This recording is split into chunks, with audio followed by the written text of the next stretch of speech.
Monsieur Jeanbrun, Monsieur le Président, vous le savez, j'ai toujours été favorable au principe d'une zone à faible émission en Île-de-France et j'ai toujours été mobilisé, nous le sommes tous, pour la qualité de l'air dans notre région. L'étape 2 du plan air que nous allons voter aujourd'hui le montre. Une fois encore, l'Île-de-France va être pionnière dans tous les dispositifs qu'elle va mettre en œuvre. Et c'est avec une grande fierté que je vous annonce la baisse tendancielle de la pollution de l'air en Île-de-France qui s'est considérablement accélérée depuis 10 ans.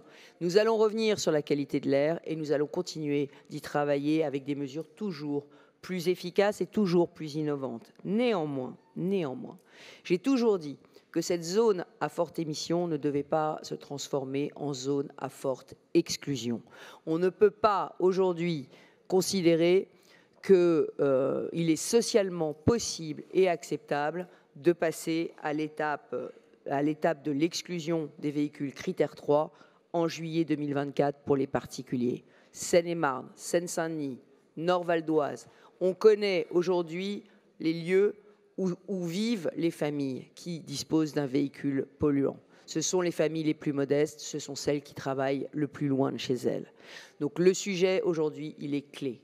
La zone à faible émission ne doit pas se transformer en zone à forte exclusion au risque d'accentuer les fractures territoriales et sociales que nous nous sommes donné mission de réduire.